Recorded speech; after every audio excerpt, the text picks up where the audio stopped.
अच्छा, कोई भी गैर मामूली दावा हो, उसे परखने का अक्ली मेयार आखिर क्या हो सकता है? आज हम एक ऐसे ही बड़े जबरदस्त फलसफियाना उसूल को समझने की कोशिश करेंगे। एक ऐसा उसूल जो किसी भी दावे की अक्ली मजबूती जांचने के लिए एक पैमाना बन जाता है। तो सबसे पहले एक बिल्कुल बुनियादी सवाल से शुरू करते हैं। देखें, अकल सलीम तो यही कहती है ना कि हमारे पास सच और झूठ में फर्क करने का कोई ना कोई वाज़ेह तरीका तो होना चाहिए।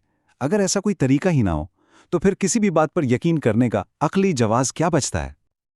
और बस यहीं से असल फिक्री चैलेंज शुरू होता है। जरा सोचें, दो लोग हैं, एक सच्चा है और एक झूठा। अब दोनों एक ही दावा कर रहे हैं, एक जैसे दलाइल दे रहे हैं और अपने दिफा में भी बिल्कुल एक जैसी बातें कर रहे हैं। अब ऐसी सूरत हाल में कोई गैर जानिबदार शख्स सच्चाई तक कैसे पहुंचेगा भाई?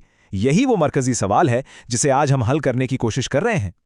अच्छा, तो इस फिक्री उलझन का हल एक खास मंतकी मयार में मिलता है। एक ऐसा पैमाना, समझ लें एक ऐसी कसौटी जो किसी भी गैर मामूली दावे को परखने के काम आ सके। और वो मेयार है क्या? इसे हम एक तरह का लिटमस टेस्ट कह सकते हैं। उसूल बड़ा सीधा सा है, किसी दावे को परखने का सबसे मौसर तरीका यह है कि दावा करने वाले के दलाइल को एक फर्जी झूठे शख्स के दलाइल से मिलाकर देखा जाए। एक ऐसा झूठा जो बिल्कुल वही दावा कर रहा हो। अब यह सुनने में तो बड़ा सादा सा लगता है, लेकिन यकीन करें इसके नताइज बहुत गहरे हैं। अब यहाँ जो चीज़ वाकई दिलचस्प है वो मंतकी मसला है जो सामने आता है।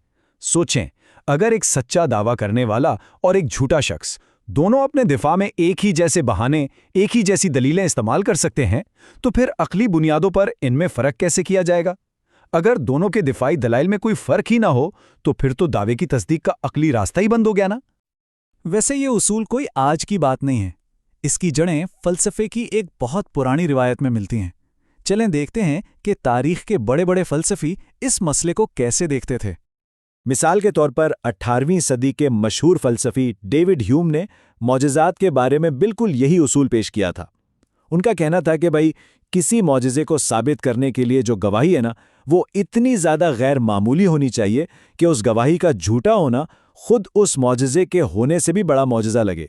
मतलब साफ है, गैर मामूली दावों के लिए गैर मामूली सबूत चाहिए।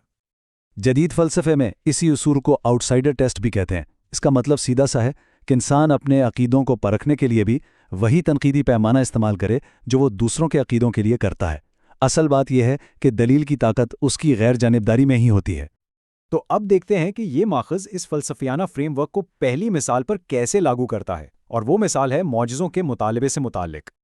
तो सवाल यह है कि माखज़ के मुताबिक जब मक्का में ठोस सबूत के तौर पर किसी मौजज़े का मुतालबा किया गया, तो कुरान के मुताबिक इसका क्या जवाब सामने आया? माखज़ ये बताता है कि मौजज़ा दिखाने के बजाय कुछ वजूहात पेश की गईं, जैसे कि हम निशानियां अपनी मर्जी से भेजते हैं, या फिर ये कि पिछली कौमों में भी निशानियां देखकर इनकारी किया था, तो तुम्हें दिखाने का भी कोई फ़ायदा नहीं।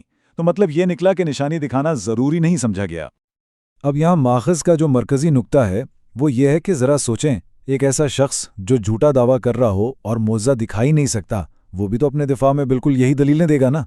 वो भी यही कहेगा कि भाई ये तो मेरी मर्जी है, या तुम लोग तो मानने वाले ही नहीं हो, तो दिखाने का क्या फ़ायदा। जब सच्चे और झूठे के दलाइल इतने एक जैसे हों तो फिर अक्ली तौर पर तस्दीक करना बहुत मुश्किल हो जाता है। अच्छा, अब आते हैं माखज़ में दी गई दूसरी मिसाल की तरफ। इसका ताल्लुक है जंग में फ़तह और शिकस्त की वजाहत से। यहाँ एक बड़ी दिलचस्प मंतकी पहली है जिसे माखज़ ने सामने रखा है। देखें, जंग बदर में फ़तह की वजह 1000 फरिश्तों की खुदाई मदद बताई गई, लेकिन जंग उहुद में जब शिकस्त हुए तो उसकी वजह इंसानी गलती को करार दिया गया।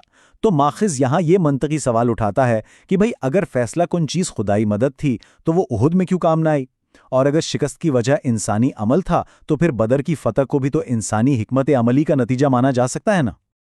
माखज़ के मुताबिक ये असल में एक बड़े इंसानी रवैये को दिखाता है, जहां होता यह है कि कामयाबी का सेहरा तो अक्सर किसी गैबी मददगार के सर बांध दिया जाता है, और जब नाकामी होती है तो उसकी जिम्मेदारी अपनी ही कोताहियों पर डाल दी जाती है।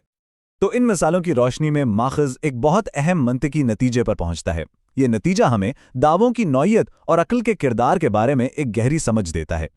और वो बुनियादी उसूल ये है कि एक ऐसा दावा जिसे किसी भी तरह से गलत साबित ही ना किया जा सके, उसे मंतकी तौर पर सच्चा भी साबित नहीं किया जा सकता। सोचे ना, अगर कामयाबी भी दावे की दलील बन जाए और नाकामी भी, तो फिर वो दावा काबिल तरदीद यानी फॉल्सिफाइबल नहीं रहता।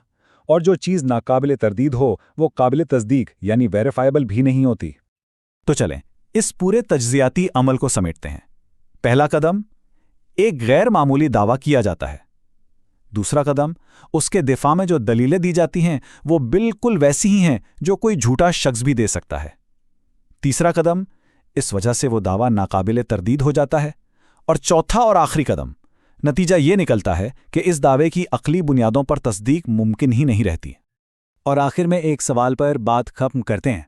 क्या सच्चाई की असल कसौटी, असल पहचान वो सबूत नहीं होने चाहिए जो किसी झूठे शख्स के पास हो ही ना सकें? मतलब एक ऐसा सबूत जो सिर्फ और सिर्फ सच्चाई से जुड़ा हो और कोई झूठा उसे अपने दिफा में इस्तेमाल ही ना कर पाए। ये एक ऐसा सवाल है जो हमें मजीद सोचने पर मजबूर करता है।